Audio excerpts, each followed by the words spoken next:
Hello everyone, RQ here, and I welcome you to the second episode of the game recap of Spellforce 2. If you haven't watched the first episode yet, I recommend starting with this one, as the story begins there. I have put a link of the former episode in the description. Now, please enjoy the continuation of our adventure. In the last episode, we ended with having just arrived in Norimar, where we hope to get help from the Baron in defending our homelands against the Pact, an alliance of Dark Elves and the Shadows.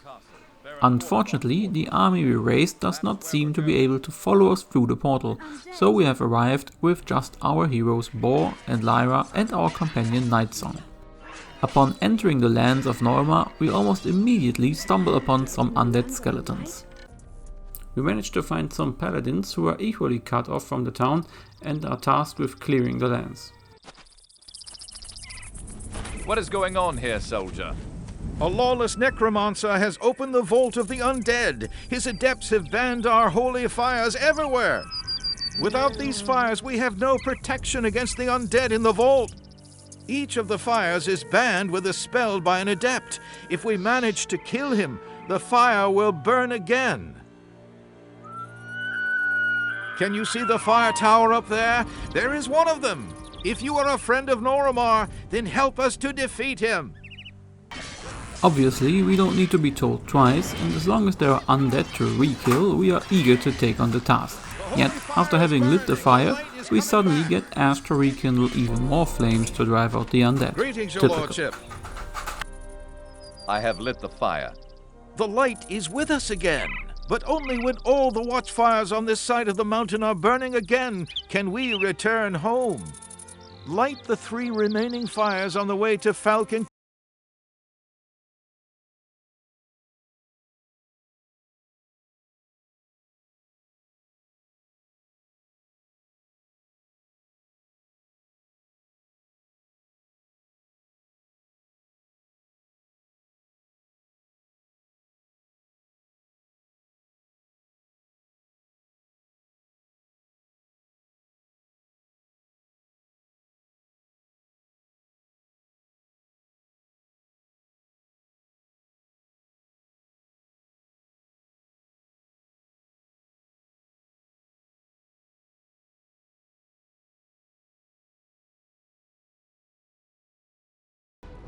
So, after being halfway scammed into more work, we proceed through the wilderness towards the town. On our way, we will light every protection tower and clear out the remaining undead. Sadly, we lost 2 of the paladins we were provided in an off-screen battle against an undead revenant. The holy fires in the east are burning again, Baron. Open the gates and let our men come home. They've fulfilled their duty.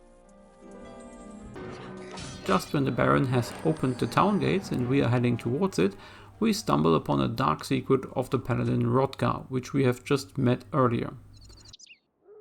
It turns out that Rodgar's love interest Solveig has fallen in love with a comrade in arms of him called Leif. In an act of jealousy, Rodgar has left Leif behind prior to an undead attack. Leif managed to hold them back for some time, but eventually fell in battle. In his diary, Leif wrote everything down, and his final thoughts were for Solveig to just be happy, even if it would be with Rodgar. Moving up the mountains to the town, we pass a horn which will be important later on. In front of the town we meet Solveig, the woman from the letter. If only I could know the 2 of them are safe and sound. I have a letter for you from Rodgar. Oh, thank you. So Rodgar is alive. You didn't accidentally hear anything from a soldier called Leif, did you? Leif is dead. Rodgar left him to the undead. Rodgar, that murderer! The Baron must be informed of this.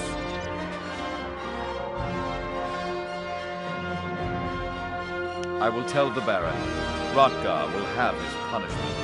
Yes, and also tell my father what kind of man his brave Rodgar is. His name is Ulan, and he is the weapons master of the fortress. So we go to meet her father. Now look who's here. What brings you to me? I bring you news from your daughter, the soldier Rodgar. I already know. Who would have thought? Good, you cleared that up. Be assured of my deepest gratitude. but I guess someone like you can't make much use of plain words. So choose something from my store. Give me this short sword. A good choice. I see you know something about the art of weapons. Are you on your way to the west? Yes, to the king's court. Then could I ask a favor? My 2 wards have disappeared since the attack. You want me to look for a couple of children? Well, these are no children. They are young warriors. Names are Inga and Rolf. I was told they were west of the castle when the attack began. Could you look out for them when you set out for the west? How can I recognize them? I will give you my dog, Cyclops. He will track them down. See if you can find any footprints, and let Cyclops sniff around there. But beware of the undead. Cyclops is not as young as he used to be. Close to the Baron, we meet an ominous Magistra. A child of Malachi. Interesting. Now tell me, did Ulan really ask you to find his 2 little brats? That's not a proper task for a Shaikhan. I, on the contrary, can offer you something worthy of your blood. What do you know about my blood? Perhaps our blood is closer to the darkness than the light. But we do have honor in us, just like any light worshipper. I will prove that the Shaikhan are no traitors. Your blood will betray you, you fool. But go ahead, go and play. I will be there to mock you when Malachi's heritage breaks through. After standing against evil temptations, we are to meet the Baron. Baron Ortbrand, I bring you greetings from and the Shaikhan. We ask for your support. The Dark Elves have allied themselves with the Shadows, and they are marching against the peoples of the light. They're already threatening my homelands. The army of the High Mark must come to our aid. Help us to convince the king, Baron. Want us to believe a dark elf and a dragonblood spawned from a line of traitors? Baron, Dark Elves at the South Pass. They're on their way to Falcon Castle. A huge army. We are lost. The Shaikhan has brought them here. Quiet, son. Summon the troops. You will secure the castle. And you, Shaikhan, shall have the opportunity to prove whether you are trustworthy or not. You have to block the attacker's way. The dwarves of this country have built a horn whose sound can make the south side of the Madden Gore mountain collapse in case the Dark Ones are overrunning us. It is along the path by which you have come. Take some of my riders and score the horn before the enemies reach it. Then blow the horn.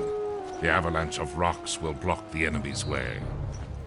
Our request falls on deaf ears, and we are even accused of leading the Dark Army to Norimar by the Baron's son. Luckily, the Baron is more level-headed and tasks us with blocking the way towards the city. Luckily, traveling downwards always beats climbing up a full mountain, and after some short fights we arrive first at the horn.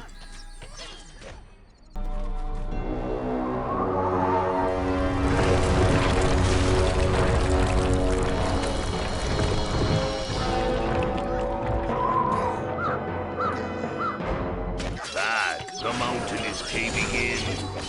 It's useless. The path is blocked. Take the news to Tartlar.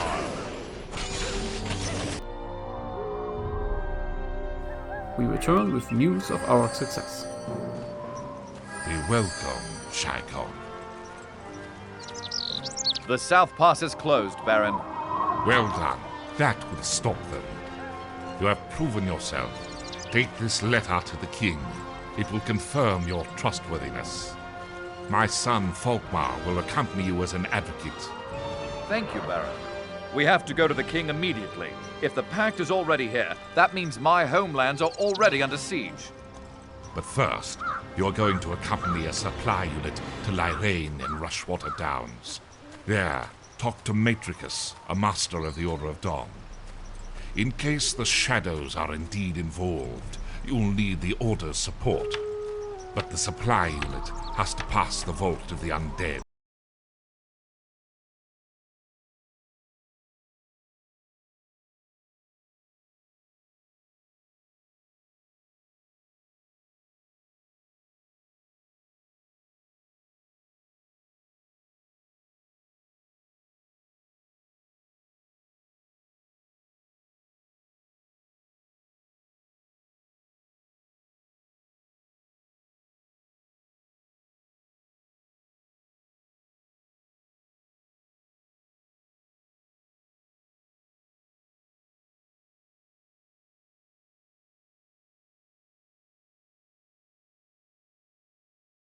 We have finally gotten support by the Baron. He advises us to speak to the Order of Dawn, an elite order against the Dark Forces.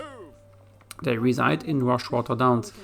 The undead are blocking the pass, and we are tasked to take over an outpost and rise an army to get rid of the undead and escort supplies to Lorraine in Rushwater Downs. We take over the outpost given to us and start building additional housing for more troops. This time we go for riders with crossbows, given that they have the most HP for taking on the undead defense. The undead are well fortified upon multiple hillsides and can shoot down on us. Luckily, we have gathered enough firepower to push them back.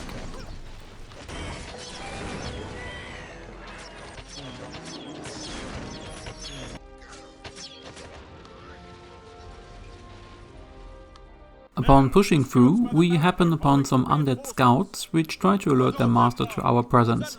Luckily, we manage to take them down before they get past us. Following the path the undead wanted to take, we find the ancient crypt from which these fiends are emerging. Their master, a necromancer, is guarding it. We'll just go talk to the guy. Surely he won't try to convince us to join him, as certain prior malicious characters did. So it was you who conjured the undead? Then follow them to the River of Souls. Do you really want this fight? Or would you rather listen to what I can offer you?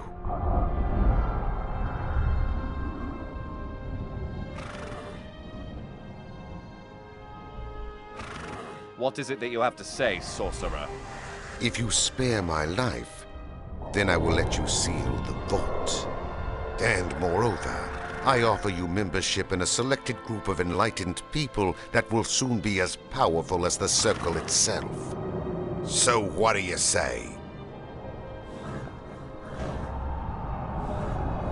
Dream on, at the River of Souls. Now die!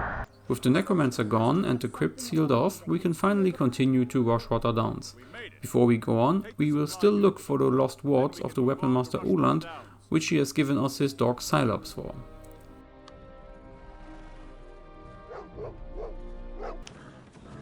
Cyclops, what are you doing here? At last, I was afraid nobody was ever going to come by here. Some other men were here earlier, but they didn't look trustworthy to me, so I kept quiet. I'm sure they belong to that woman magician. And monsters all over the place. Rolf and me, we were separated. I think he is more to the west. Run back to the castle. Master Uland is waiting there for you. I'd love to. Would you be so kind as to take this letter to our father in Rushwater Downs? That is where your journey takes you anyway, isn't it? It's the merchant Alwyn. Let him know that we are safe and sound. Oh, yes, and here is a wand that I took from that woman magician in the castle. It seems to be very powerful. The woman magician only does bad things with it. She is evil. But I'm sure you'll do plenty of good things with it. We continue to Rushwater Downs, where we hope to get the Order of Dawn to help us. If that happens to come true, we'll have to wait for the next video though, as that was all for today, folks. I hope that you enjoyed the story so far, and if you did, please leave a like and subscribe, and I will be happy to see you again soon.